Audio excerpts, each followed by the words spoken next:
So you don't charm the devil with your rock and roll load. Knows that country music's gonna save your soul. The devil finds his groove in them rhythm and blues that sound. It's gonna get you sun in the end. Welcome back to the Speakeasy. I'm Souther Teague. And I'm Greg Benson, and it is June, which means it is officially the summer of sherry. It's here. I know that I've been wrong about this in the past. Yeah. But this year I really do think that sherry is just going to bust out of the gate like a horse about to win the Kentucky Derby. It's going to take everyone by storm and no one's going to see it coming except for me. So I'm excited. I'm excited for everyone to be drinking sherry cobblers on the patio by Labor Day, crushing, just like knocking back some good Serrano ham with a nice neat pour of a Solera, just everyone all of a sudden is just going to fall in love en masse with what I think is one of the most wonderful things behind the bar.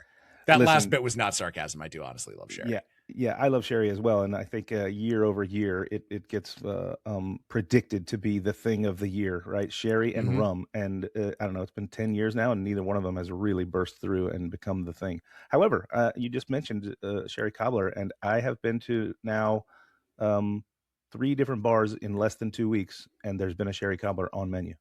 See, Echo everyone's Lake. Laughed at me because I've been wrong about this since 2019, but this really is going to be the summer of sherry. Echo Lake, Chin Up, and Bar Snack.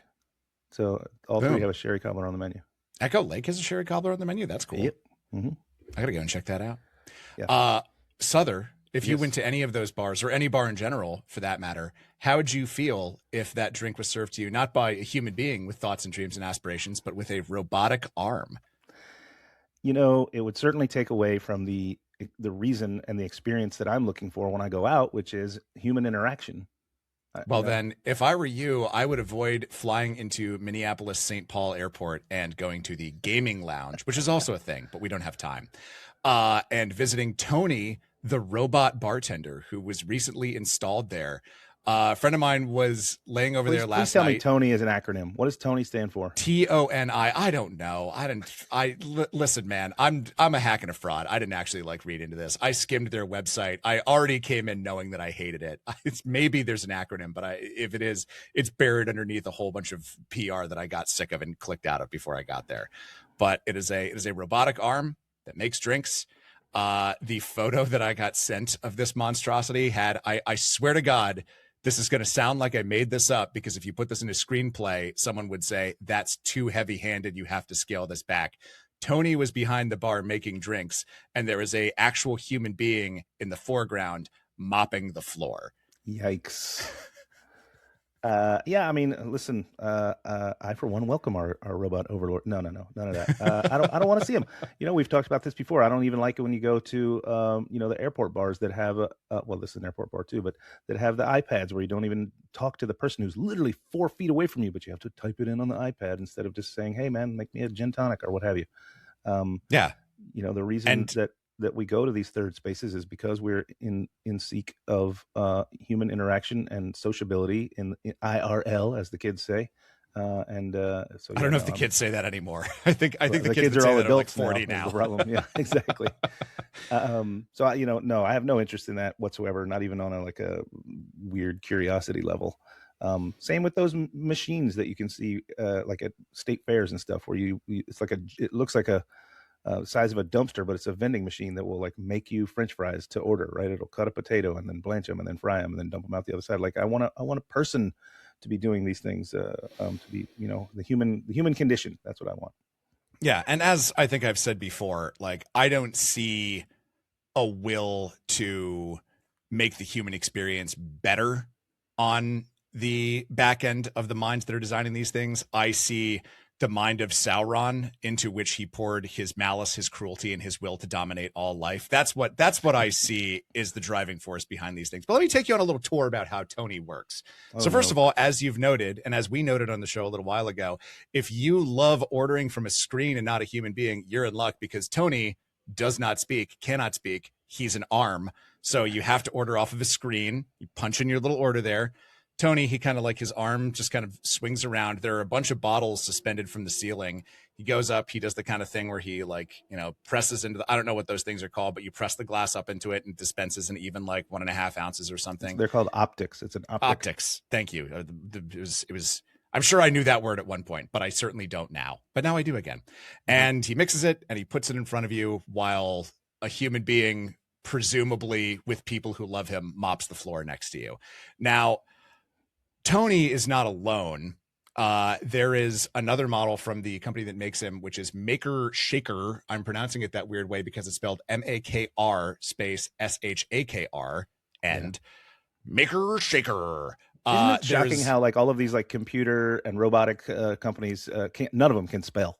Yeah, well, we don't need vowels, man. Like in the future, what are we going to need vowels for when human beings are obsolete? That's just a waste of time. It's just extra space in between the consonants where the business happens.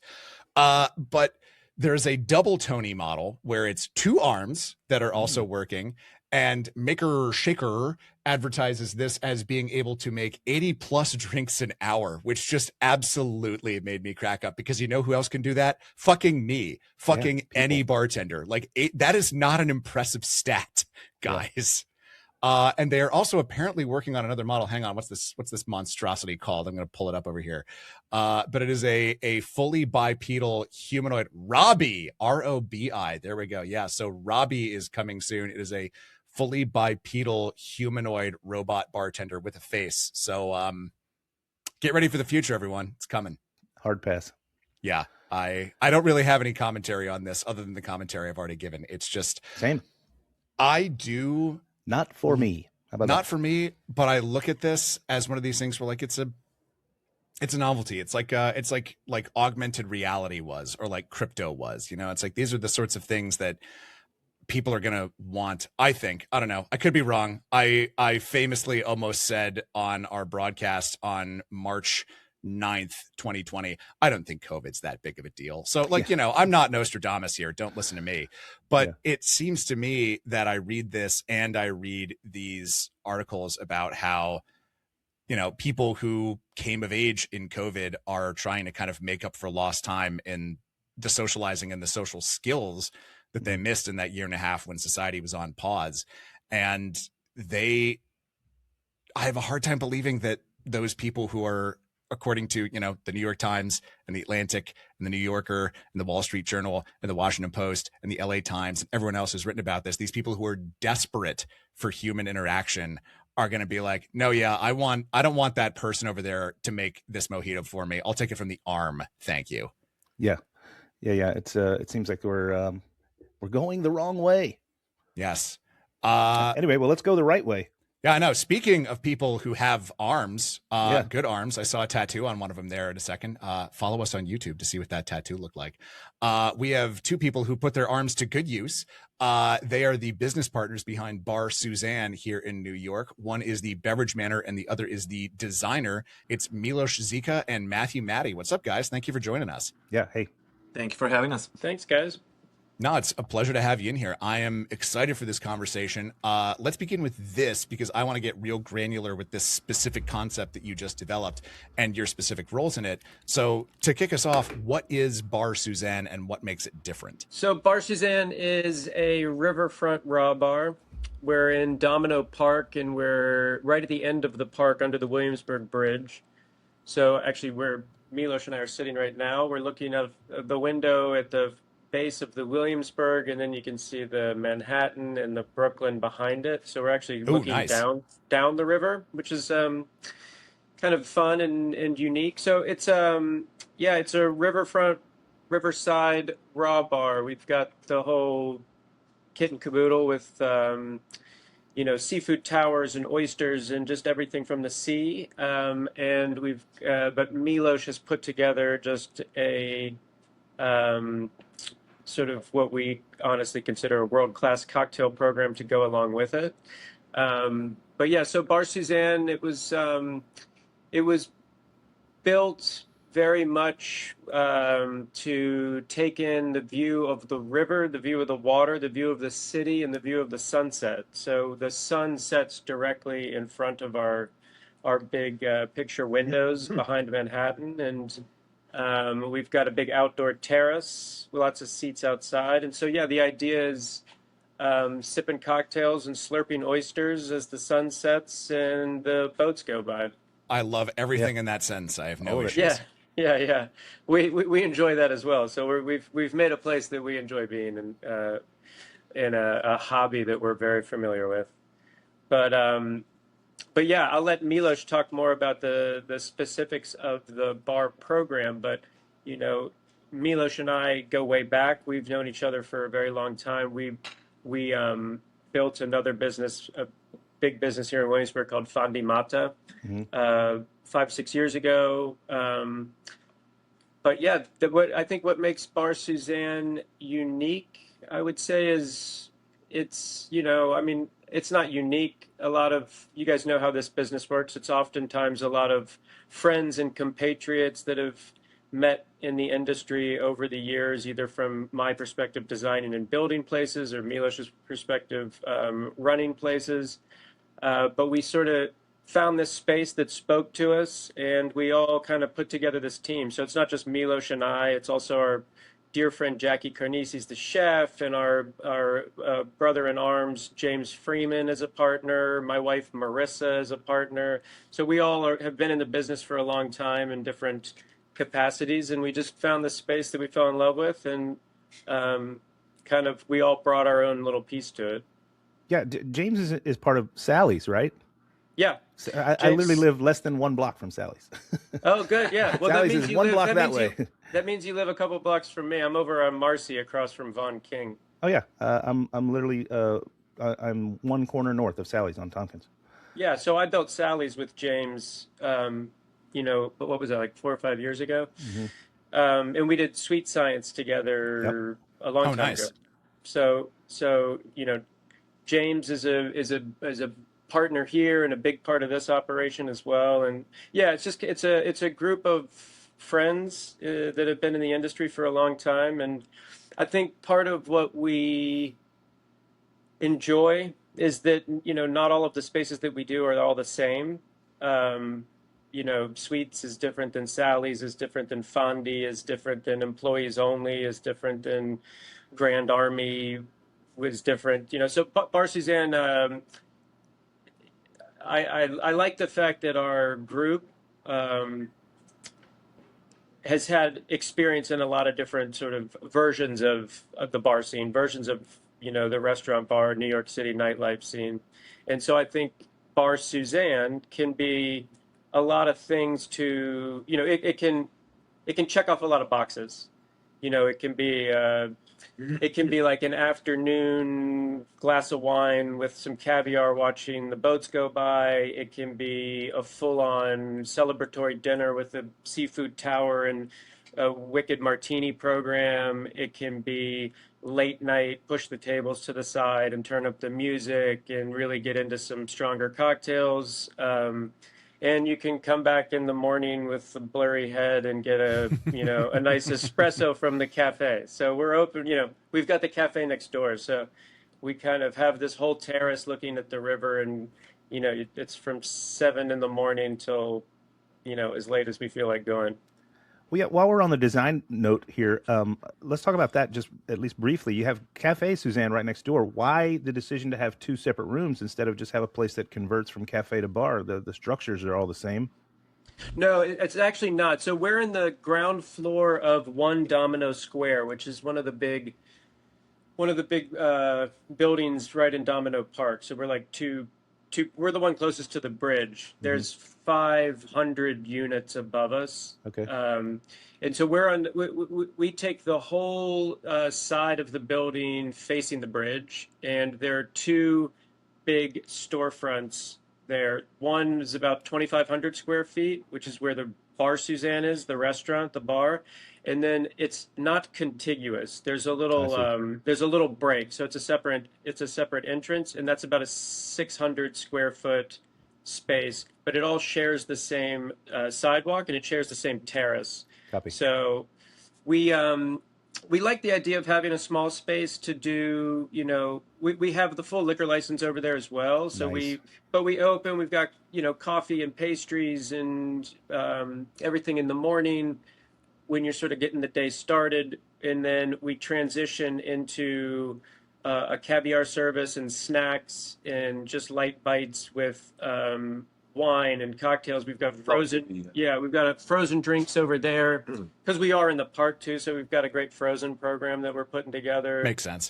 People will be able to take the drinks to go into the park. We're going to have a little picnic set up, Nice. so you can take like little refrigerated bags of snacks and take like a carafe or a bottle that we open for you, or just to go frozens into the park. Anyway, we like the idea of having starting off with a smaller footprint. While we spent the winter while we spent the time that it took to get the big mothership up off the ground. You guys know how hard it is to build restaurants. So it was really actually, it was very nice to sort of, to kind of baby step, like open the smaller cafe, get things working, work out some systems, sort of figure out who we are in that regard while we were able to finish the thing. It was also nice to have hot drinks during the winter while we were building it. Sure. But they very much play together. So the aesthetics of both spaces, the brand of both spaces, the staff is shared, the ownership is shared. So the kind of DNA is all just one entity. It's all our team. It's all Suzanne. So I kind of want to ask, what relation would you say there is between like the designing of the drinks and the designing of the space? Like, how often do you two meet to like make sure you're on the same page as you were putting this concept together? Well, let me just say from the beginning, Milos and I are partners, and we are great friends. So we met and started like before we signed the lease. Things start from the very, very beginning. So I think, it begins with like just literally from like figuring out where should we put the bathrooms, where should we put the, which door should we use for the main entrance, So Milos and James and all the partners, everybody has a real hand in all of the decisions going through. I mean, I'm the builder and the designer. So when it comes to finishes and aesthetics and lighting and things like that, I would say I take the lead, but it's all very much a conversation amongst all of us. But you can kind of speak more to the evolution of the drinks versus the space, you think? Yeah, the drinks, I mean, they follow the concept, right? Which is more of the coastal, as we are right on the river, obviously here, inspired by almost the coastal concept, the south of the France, right? More of a azure coast, right? There is inspired by the specific place that Maddy liked to visit, I would say so, right? Might not be. Yeah, we spent some time in Marseille before. We were at Tuba Club in Marseille. I don't know if you're familiar with that place. Anyway, that was a fun jump off kind of inspiration. But And it's not much of it, like just the design, the vibe, right? Yeah. It is. And then, as Maddy said, we know each other for a long time, and I have a background even being in a cocktail bars before. One of them is employees only, and we built the Fandimata together, and every concept speaks for itself. It's different. So what we wanted to do is to follow the concept. There's a coastal, there is a raw bar, which Maddy didn't mention actually. There is an extension of the bar, right? That is about 3/4 of the entire room. Right, so kind of transparent, translate the energy towards the room. As you walk in, is beautiful. The raw bar sitting in front of you, and then extension, the energy will hit you out from the bar and the vibrations, right? Yeah, when you walk in, the first thing you're met with is about a 25-foot long stone bar that has a giant crushed ice raw bar display and shucking station and tower building station built into it on the left, and then three full bar stations extending down to the side. So when it's a full restaurant, but when you come in, it's a very bar. I mean, it's called Bar Susanne, but when you come in aesthetically, the thing that you're very much by design, the first impression, the first sort of introduction and inspiration is like, this is a place to really sit down and get serious about drinks. So how did you arrive at that? Like, you go at, what is the process? You're starting with a blank page. What steps do you go through? levels of like imagining and testing and saying, maybe this, maybe that. How do you get from day one to this thing that you're describing with the tower station and the raw bar and that beautiful thing of ice that kind of greets you when you come in? Yeah. So, well, one, just experience, having done this for a long time and worked on a lot of different spaces, especially in New York City, you're never building the room itself from scratch. Like you're almost never building the four walls.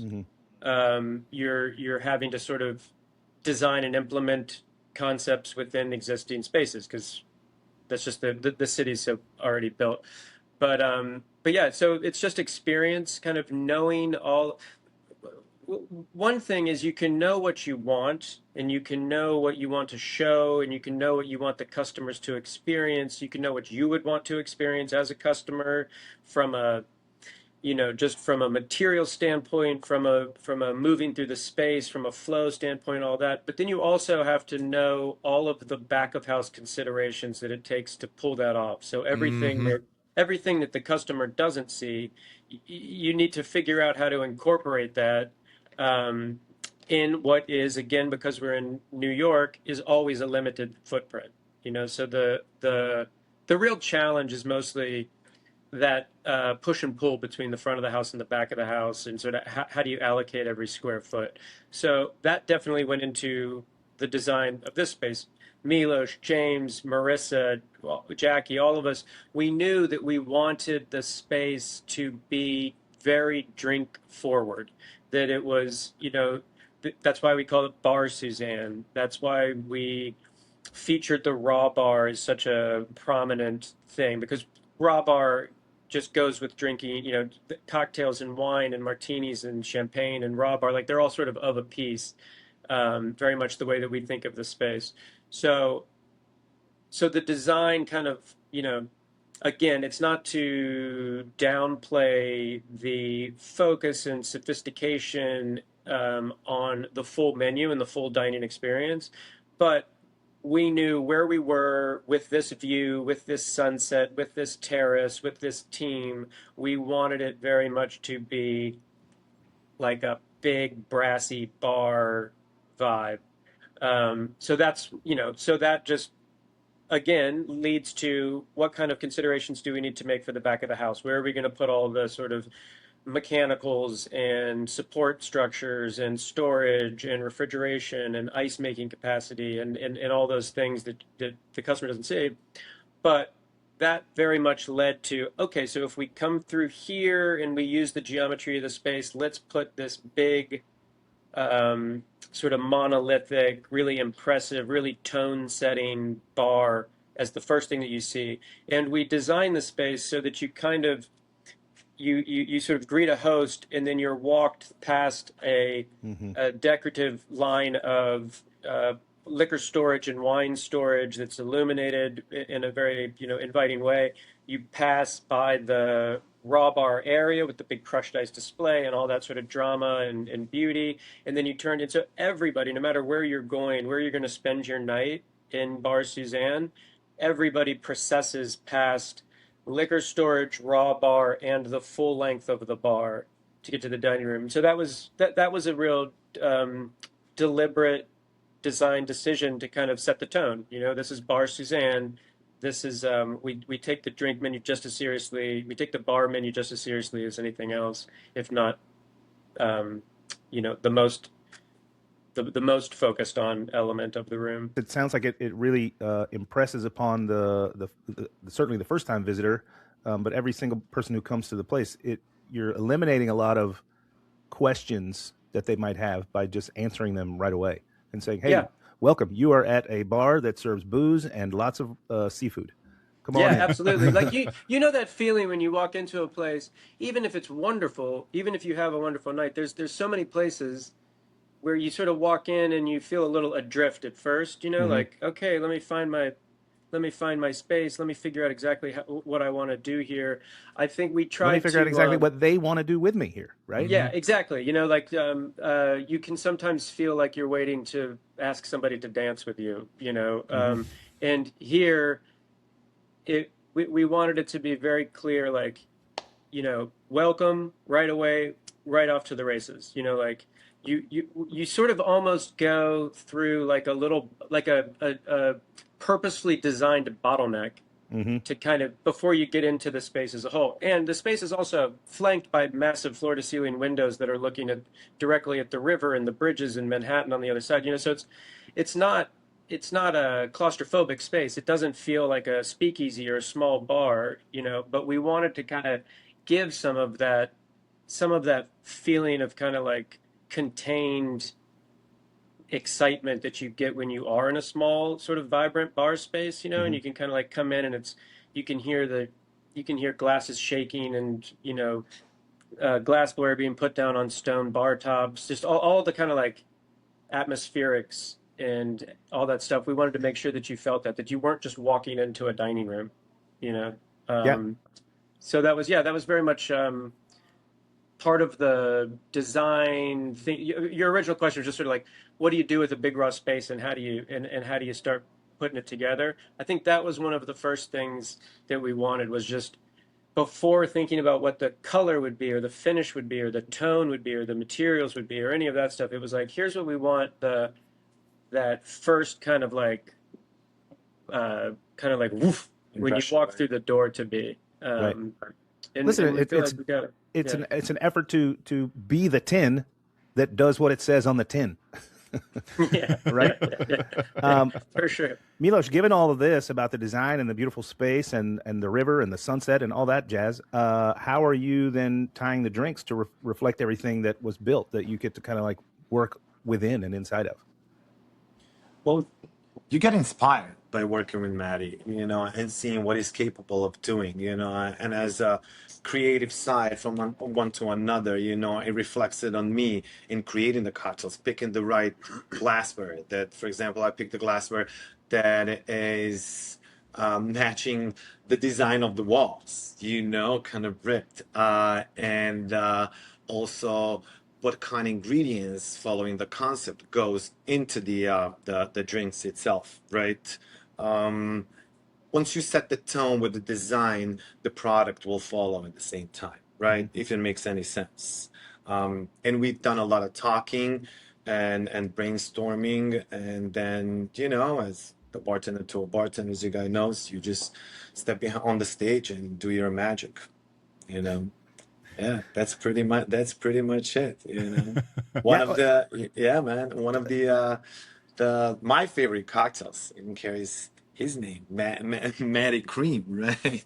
You guys realized even that the color is all about here. Once you set the tone, the beautiful, we call it Maddy Cream, right? When we even built the Fandimata, we have a lot of those components integrated into it, right? But it really sets the tone here, and it's very chic and it's very elegant. Yeah. Tell us about some of Right. the. Tell us about. Pick your two favorite that you'd like to just kind of walk us through. What are a couple of cocktails that really speak to One the, of them to the would be room and to definitely the Maddy concept? Cream, which is the milk punch, clarified milk punch that I made. It's heavy rum based. I use Plantaray three stars with a Plantaray pineapple. Add some Singani to give it a nice kick to it. Smith and Cross, just for the spiciness and the bold flavors, right? That is gonna come out in a cocktail. Black tea, a little bit of lime, and a homemade pineapple and peppercorn elixir. Hell yeah. As you know, yeah, man. It's like a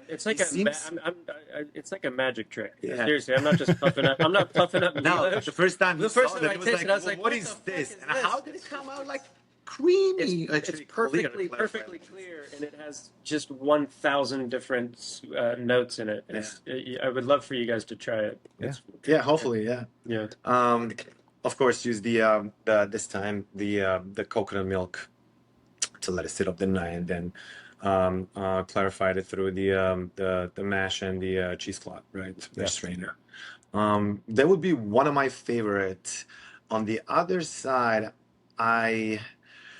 the menu, the way it looks, right? It's split into the few categories. One of them is martinis. The other one, I'm a huge lover and the fan of agave. which also there is another step that we wanted to do here, since the raw bar is within an extension of the bar, and we're building a little agave temple, agave-based spirit temple, right, which I would love to call it. One of the ideas with the chef is to pair the raw food, right, raw seafood, with the mezcal flights, or maybe Sotolo tequila. We want to play around it because I really personally haven't seen that. Maybe you guys have happening in the city. So I think it would be kind of like a different approach and a cool addition to the concept. Then that being said, we do have agave section, and then just the Bar Susanne classics, as I would like to call, and low EBV. You gotta follow the trends at the same time, you know. So what would you say is your second favorite drink? My second favorite would be Talented Miss Ripley. It is a very clean yet elegant and herbal take on a martini. So we fat wash the gin with the olive oil, infuse the dry vermouth with oregano, use some lemon tincture with the lemon, peppercorn, and coriander oil. That's basically the great, way to start the aperitif, to start the dinner, or pair it with anything that comes from the raw bar. I love that. I mean, you're, milk washing, agave, rum, martinis. You're speaking my language here. So I'm thirsty, and we've just had a nice tour of the space with the magic of radio in our mind's eye. So now that we've got kind of our bearings here in our minds, walk us through a typical service. Like, how does the rest of the team fold into this thing that you built? It just works perfectly with on every single component, right? Starting from the kitchen, give and take, that the more of the space is dedicated to the design, right? They're pulling the magic from the very tiny kitchen, if I may say so. The floor itself and the front of the house and back of house work very well and incorporates the bar, right? Imagine like having the what would I even, if you can fill me in on this one, a working almost like a one, right? There is no like segregation. Oh, this is the floor, and I've been to those bars. The floor is completely different than just the bar scene. It's more of a cohesive a structure that actually pushes out towards the terrace and the views and Yeah, I would say and the energy. that because so much of it is oriented towards the view. The place is also kind of built to be a little bit tiered, right? So the bar is at the back of the room, but it's at bar height. Then there's a section right across the bar that's at counter height, and then when you're closer to the windows facing the sunset and the river, it's at table height. So everybody's nobody's kind of views obstructed. Yeah, that's exactly. smart. So it's sort of like everything's kind of focused that way, which I think, to answer your question about what it feels like during service, and also just even as young as we are and as new as everything is, it's still, people are coming here and experiencing a full dinner service and a full dinner experience, but the sales are very much almost evenly split between bar and kitchen. So, it's like kind of, no matter if you're sitting off in a corner at a two-top, very much having a dining experience, it's still very drink focused. So I think that's sort of what you're talking about, where the bar and the kitchen don't really feel like two different worlds that are complementing each other. Correct. It's all one staff, it's all one program, and I feel like for the most part, everybody's sitting down is experiencing that. But it's fundamentally, I think, on Friday night you get your ass kicked. On Tuesday you catch your breath, and your friends come by and hang with you at the bar because they know it's not going to be an insane impossibility to have a quiet conversation. But again, we've only been open for 3 weeks, full on. And as the weather gets nicer and nicer, it's like we've said, it's in the park, it's on the water. It should get. I think we'll work out how the service works, but we kind of want it to bustle. Like I said at the beginning, that sort of the bottleneck is intentional to an extent. We don't want it to be, you know, crazy uncomfortable and lead to long waits and have people feel like they're forgotten. But the idea that you have to sort of like turn to your side and squeeze past some people or touch somebody on the shoulder or sort of do any of that stuff, like we like that. You know, I enjoy that in places, and we're all here in the city together. You know, we're all used to being in small spaces where there's a lot of us kind of making space for each other. So I don't know. Yeah, given the size of the space, which is 2,500 square feet, and there's about a 70 seats capacity right inside and an additional 50 outside, we still, yeah, it's quite big, no? If you want to take on your like regular cocktail bar, there's going to be super small, you know, top 10, you know, cozy. We can't, we still, we managed to present that cocktail culture and a cocktail vibe to it, if you know what I mean, right? Despite the size and the capacity in it. Yeah, it has a little Grand Army, you know, there's a little bit of what we did when we built Grand Army certainly informed some of the decisions we made here, because that's again the way that the raw bar is built into the bar. When you're the first thing you see when you come in is bar seating. There's plenty of places to go sit down and have like a quiet conversation over the table with somebody looking at you, but it feels very much like a big bustling bar room. This is, you know, significantly larger than Grand Army, but it wanted to sort of have some of that same energy, you know, the same kind of like when you walk in, it's bar forward, bar featured, and then the raw bar kind of informs kind of the like, I don't know, the sort of like if I go in and I see a crushed ice full on raw bar display and somebody's shucking and I see the towers coming out, and I see the trays of oysters coming out, it almost makes me want a different drink. You know, like I'm less inclined to be like, oh, pull me a beer, or like, you know, make me something simple. It's like I kind of immediately want something that's a little On the martini. Yeah, I want a martini, or I want something that's like colder and up in a glass, and it, you know, I want to like it. So anyway, that was part of the inspiration, was to kind of set that tone when you come in, you know. If you're hearing the sound of my voice right now, I've got some bad news for you.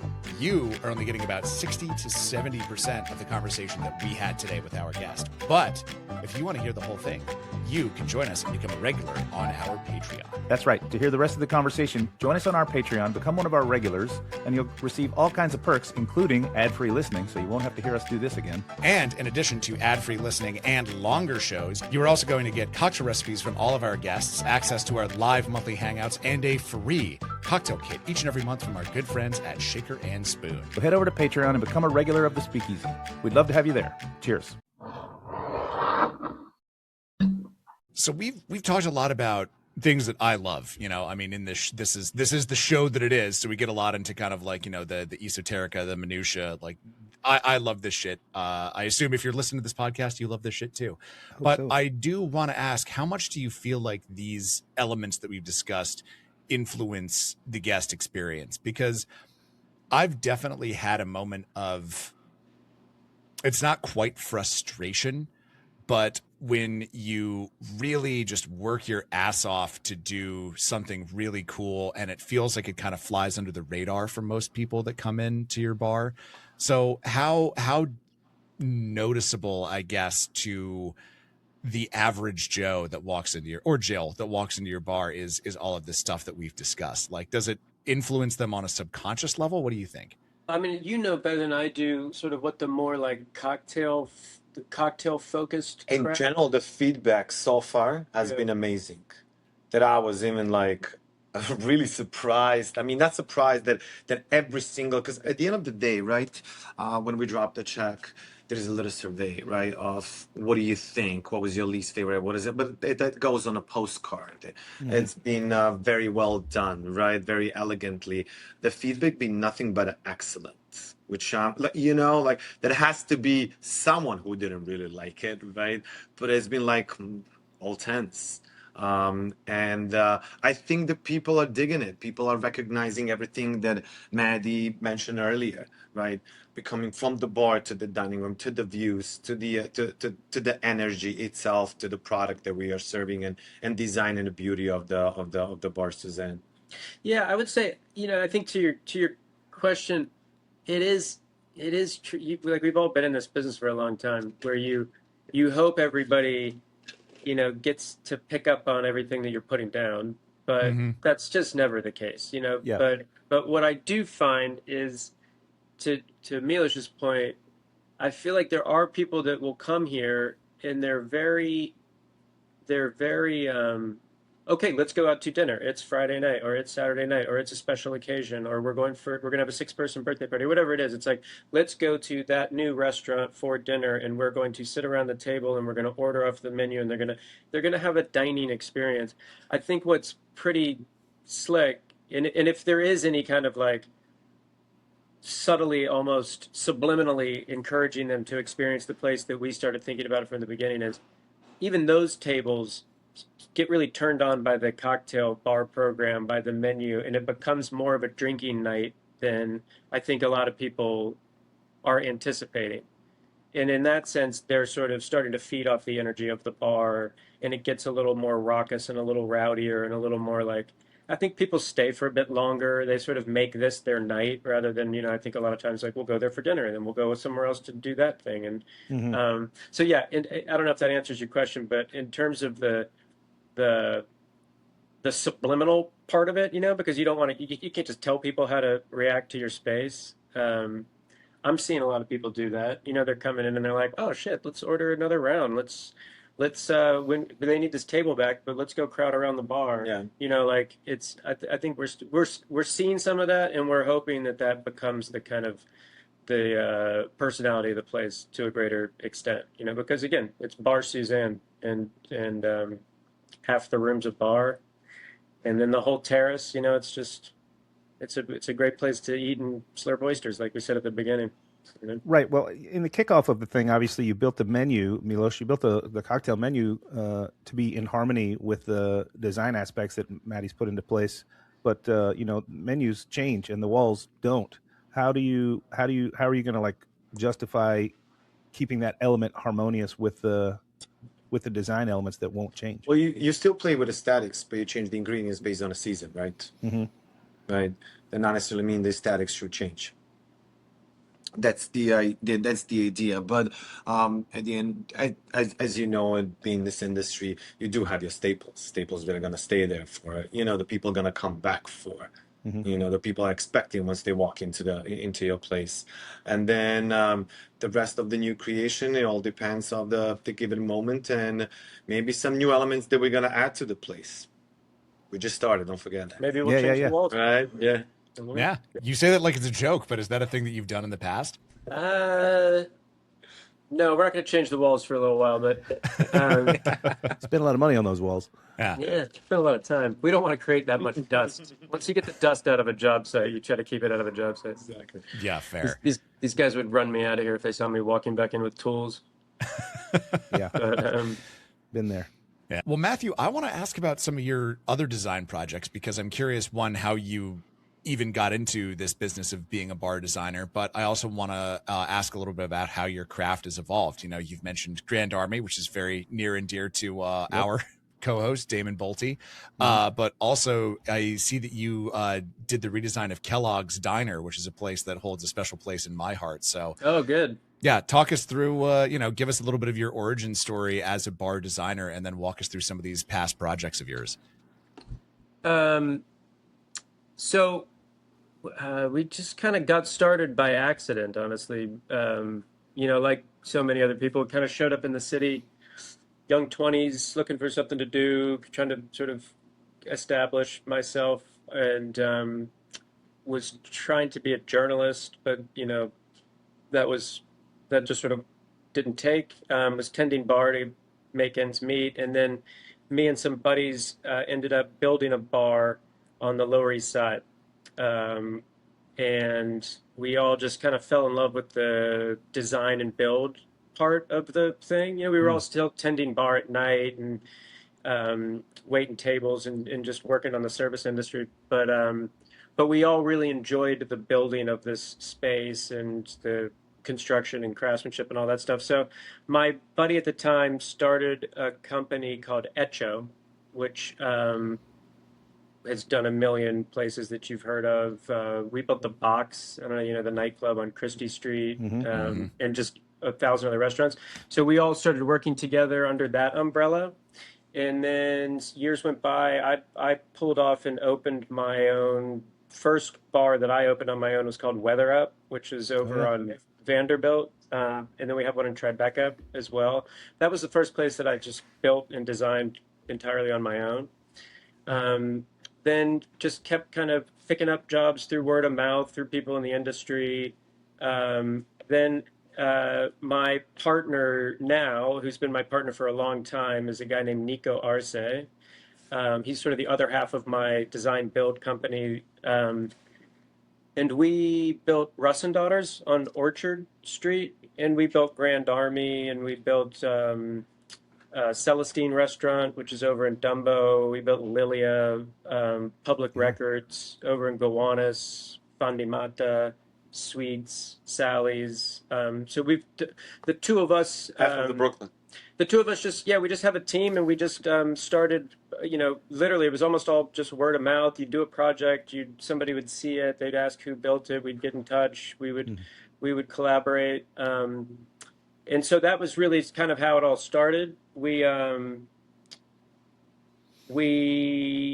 But yeah, in terms of, I don't know, we just kind of fake it till you make it. Like none of us really knew what we were doing until we had done enough to sort of know what we were doing. But yeah, it was just real kind of organic.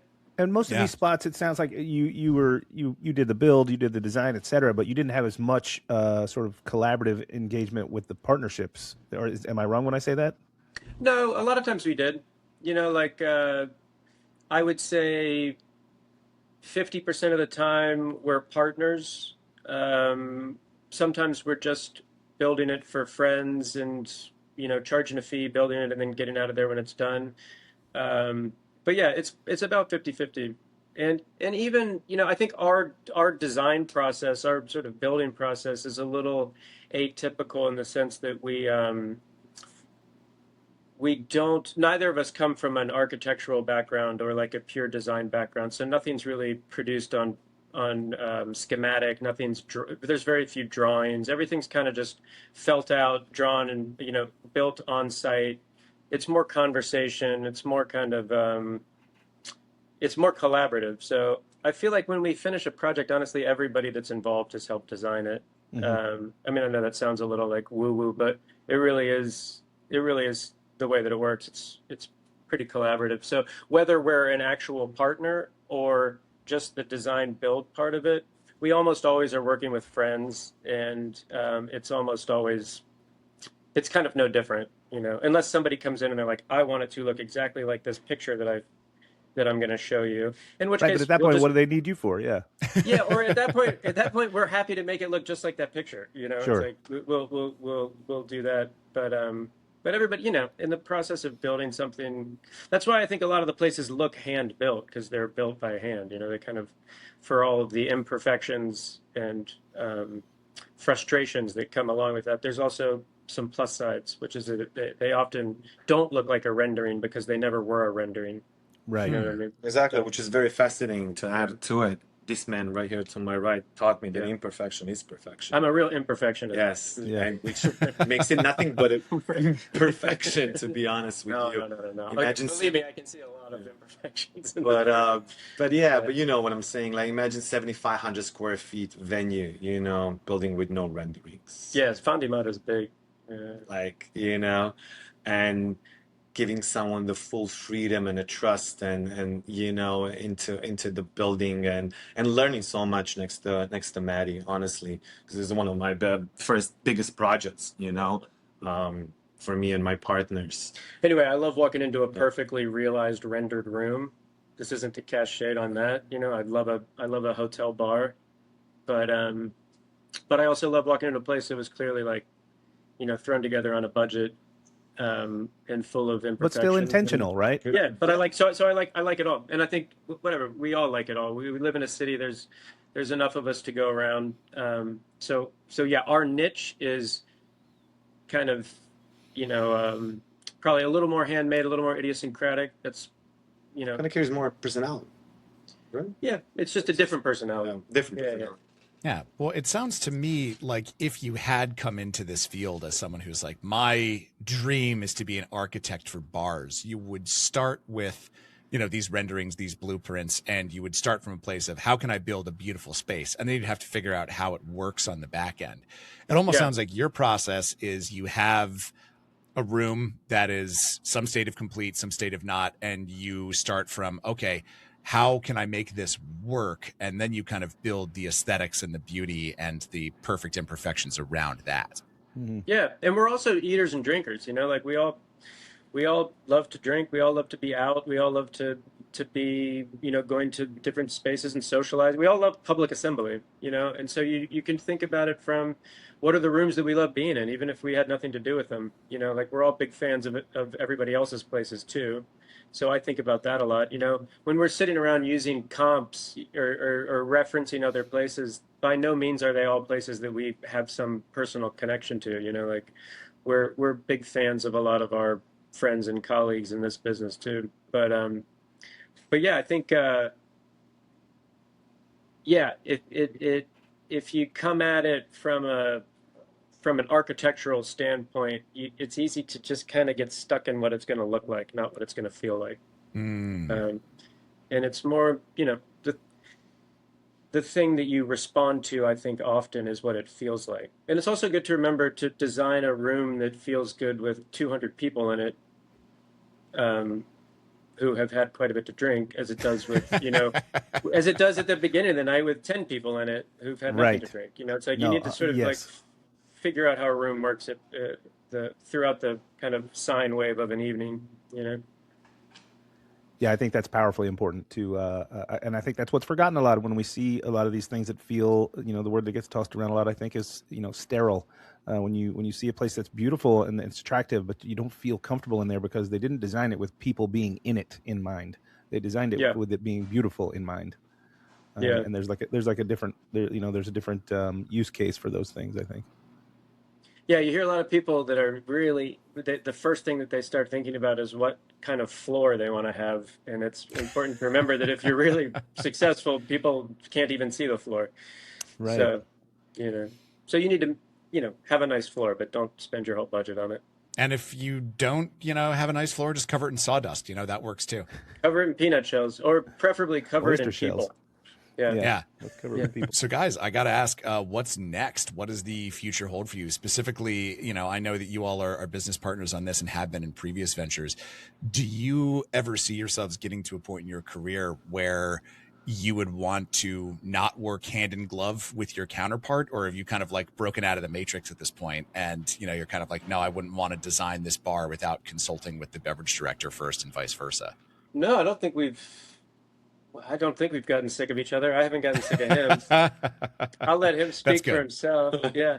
No. I mean, I think. Well, this is a newborn, so we've got a steep hill to climb, and it's June 3rd. We're kind of just bracing for and preparing for and getting ready for what we hope and expect to be a really big summer full of crowds and excitement and hurdles and things like that. But no, I think our plan, and correct me if I'm wrong, is we're just going to kind of see what the summer holds, see what the fall holds, and then get ready for winter and see what comes next. Yeah, I couldn't agree more. Yeah. It's just the beginning. I have a baby on the way. He has a 2-year-old. We've got... Congratulations. We're definitely not going to open another giant restaurant in the next couple of months. We've got other things to focus on. We've got this and young children. So. Wow. But no, I think we always, whether we're like officially on every project together, we're all kind of in this little like posse together. Everybody's always bouncing everything off each other and asking for help more than anything else. True. No matter what it is. Well, guys, one of the questions we always ask at the end of the episode is, where have you been drinking these days? It's funny. I feel like we said that at the beginning of the episode. I love to go to Sally's, and especially this time of year with the big open window right on Tompkins. He's watching the bikers go by, and it's right next to the house, so it's an easy walk home.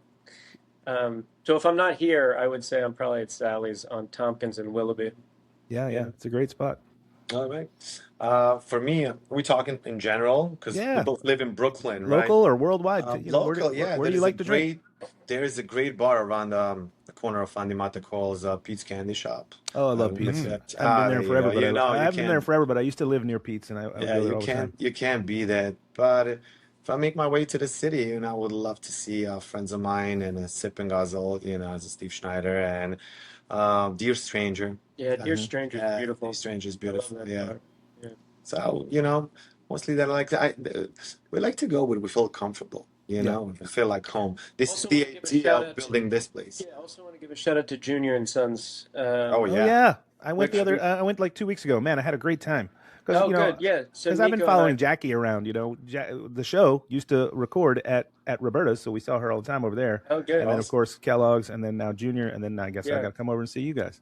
So Nico, my partner in sort of my design build partner in life, he led the charge on that, but we designed and built juniors as well, and that's great. It's like you can come here for just sunshine and big views and open skies and sipping perfect cold martinis on the terrace, and then you can go to juniors and it's just dark and moody and wood paneled and you can really like tuck into one. So it's I mean, nice to have both. It's nice to I have both options. yeah, I love it. When I lived over towards that side of Williamsburg, we would constantly try and get into Junior and Sons, but it was a very unwelcoming place. We Yeah, it was got a in a hard couple. door. Yeah, we got in there a couple of times, and they treated us like really poorly. But it was just such a mystery to us because it was open when it wanted to be and not when it. But I'm really glad to see that it's been resurrected, and it looks like it held pretty true to its original aesthetic, and it has an old New York feel, and I had a great time. Yeah, that's great. It's doing well. Well, guys, if our listeners want to follow along with your exploits and see what's going on at Cafe Suzanne, or excuse me, let me try that again. Guys, if our listeners want to follow along with your exploits and see what's happening at Bar Susanne, is there an Instagram y'all want to plug? Where can people follow along with what you're up to? What's the Instagram? It's a Bar Suzanne. It's Bar Susanne, SUSANNE. Mm-hmm. I don't know what the handle is. I don't have Instagram on my phone, but yeah, I would just Good Bar for Suzanne. you. There's Life's a better Bar that Suzanne, way. New York. Yes. Bar Yeah, Susanne we'll make NYC, I think. Yeah. We'll make sure it's in the show notes. But yeah, it's a brand new. I just looked at it earlier today. It's a brand new Instagram because you're a brand new place. So there's not many posts there, but some beautiful shots, especially of that mountainous raw bar you spoke about a lot. And I can't wait to get over there myself. Good. Yeah. Can't wait to see it. Dude, I'm excited to come and visit, but for now, this has been fantastic having you guys on the show. Thank you so much for coming on. This has been I learned a lot. Those are the best shows Same. where I actually come Me too. away and I'm like, oh, I knew stuff I didn't know an hour and a half ago. This is great. Oh, thanks so much. Well, thank you for having us, guys. It's been a ton of fun. Yeah. Dude, Thank yeah. you so much for having us. Yeah. Absolutely. Well, that is going to do it for us this week on the Speakeasy. But if you are still thirsty, you can become a regular on our Patreon. Our regulars get ad-free shows, longer shows, cocktail recipes from all of our guests, and a new perk we are rolling out this month, a curated selection of seasonal bitters from Bitter Queens down in Nolens. They're an amazing queer-owned small batch bitters company. So if you want to try some and support this show, swing on by and become a regular. And when you do, you will also get access to our monthly after-hours live hangouts where Souther and I get together in Meat Space to have a drink in real time with our regulars.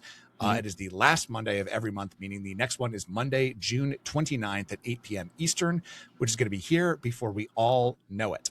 They're kind of AMAs, they're kind of live streams, they're kind of drink-along sessions, and they're always fun. So if you want to join the next one, June 29th, 8 p.m. Eastern, sign up and become a regular today. And now it is time for our highly anticipated weekly sauced update. What's happening over there, Souther?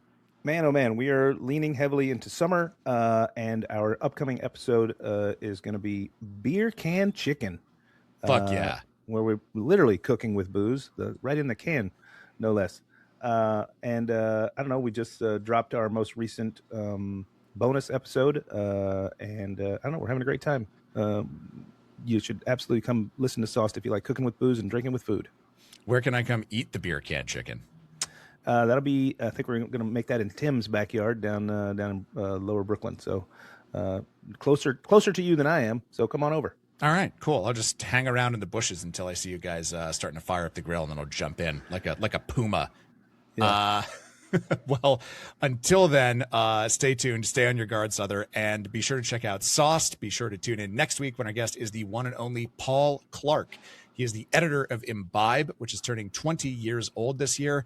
And, media hasn't really changed much since 2006. So I really can't imagine what we're going to be talking about, but be sure to tune in anyway. And until that time, cheers, everybody. Cheers, guys. So you don't charm the devil with your rock and roll, Lord knows that country music's gonna save your soul. The